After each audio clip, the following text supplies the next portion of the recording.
નાગપંચમી સમાચારમાં તમારું સ્વાગત છે. અવિરત સ્વાગત છે. વંદે માતરમ. આજે અમારા સંવાદદાતાએ હવે તો એ બાપરે ઓલરાઉન્ડર થઈ રહ્યો છે. ઓછો થઈ રહ્યો છે. ઓછો એટલે ઓછો અભિમાની, એટલે વધુ સ્વાભિમાની, એટલે વધુ સ્વ વિશે જ્ઞાન ધરાવતો થઈ રહ્યો છે. એને પોતાનું માન વધારી રહ્યો છે. એણે આજે મા વિશે લખ્યું છે કે આ વાંચી સંભળાવજો, અને અમને કહ્યું છે કે તમે પણ તમારી મા વિશે 2 શબ્દ છેલ્લે કાંઈક બોલજો. તો એમને યોગ્ય લાગે છે તો બોલશું, કારણ કે અમારી મા સૌથી મહાન છે. એટલે એના વિશે બોલવા માટે ઘણો સમય અને પૂરી પરિપક્વતા જોઈએ, શબ્દોનું ભંડોળ જોઈએ. સમજ્યા? એટલે એ બધું ઠીક છે, પણ હવે અમારા સંવાદદાતાએ શું લખીને મોકલ્યું છે સાંભળો બધા. એણે લખ્યું છે કે મારો સંવાદદાતો આમ તો અખબારવાળા, એટલે કે આવા સંવાદદાતાઓ અને પોલીસનું કામ એક જ છે કે છુપાઈને બેઠેલા ચોરોને પકડવા, અર્થચોરોને પકડવા. એવી રીતે શબ્દોમાં, કહેવતોમાં કોઈ આગળ બોલી ગયું હોય એમાં કાંઈક ને કાંઈક ચોળેલું, ચાળેલું, ચોરેલું કાંઈક બોલ્યા હોય તો એને પાછું ઉખેડીને પ્રજાની સામે મૂકવું અને હિત ખાતર સાહિત્યને જરાક વાચા આપવી. એટલે એણે લખ્યું છે કે હું ગામે ગામ ફરું છું.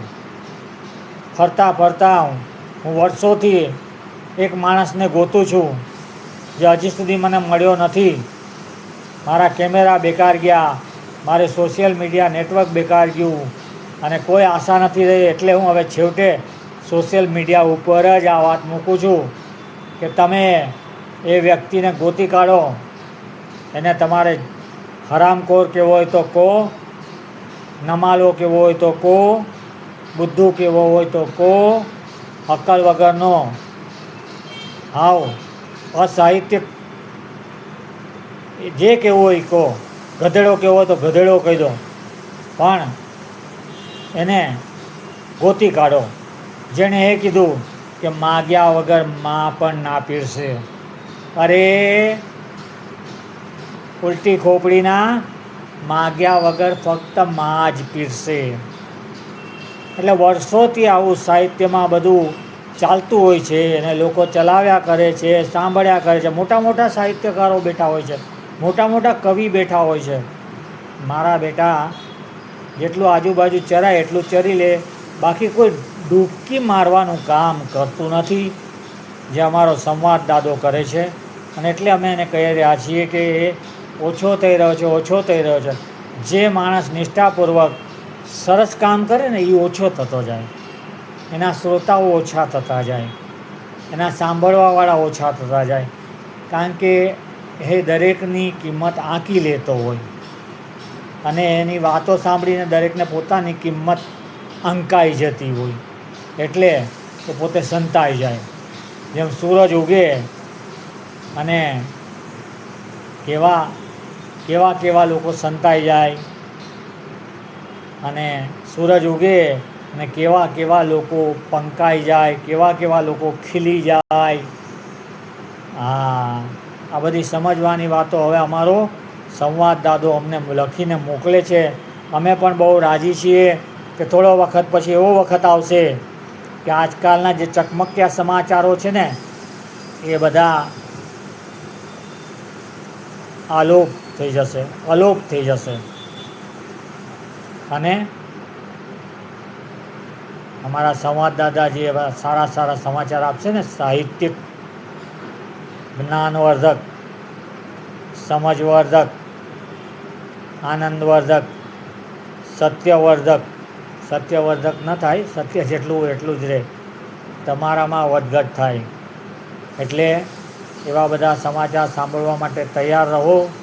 અને બીજું અમને જે કીધું છે કે 2 શબ્દ બોલો તમે તમારી બા વિશે, તો મારી બા તો બહુ ગ્રેટ હતી હો. હા, દરેક જણ કહેતા હોય છે, તો હું પણ કહું છું કે મારી મા બહુ ગ્રેટ હતી. અને મારી તો એક માં નહીં 2 મા હતી, બહુ ગ્રેટ હતી. 2 માં નહીં, મારે તો ઘણી માં હતી, બહુ ગ્રેટ હતી, બધી ગ્રેટ. એ બધાની વાતો કરવા બેસું ને તો અમારી ચેનલ પાસે એટલો સમય નથી, એટલી લાઇટનું બિલ ભરવા માટેની શક્તિ નથી, અને મારામાં પણ શક્તિ નથી કે હું આટલું બધું લાંબુ લચક ભાષણની જેમ કોઈક વૃત્તાંત પેશ કરું. તો ચાલો ત્યારે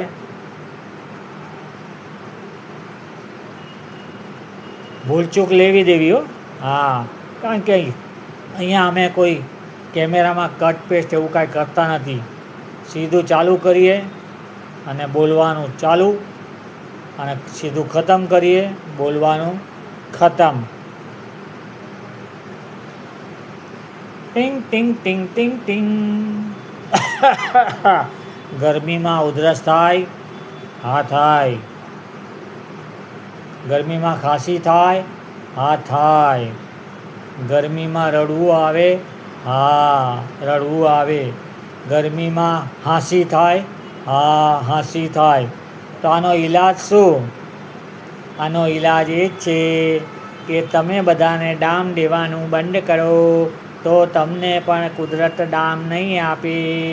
બાકી જૈસી જિસકી કરની વૈસી ઉસકી ભરની, કર્મનો સિદ્ધાંત લાગુ પડે. Tang Tang Tang. ગેંડા છાપ અમારી કર્મના સિદ્ધાંત રૂપી સાચી વાતોનો સરવાળો ખરીદો, વાંચો અને ગરમીને ભગાવો. ગેંડા છાપ ચોપડી લાવો, વાંચો અને હોશિયાર બનો. ટિંગ ટિંગ ટિંગ.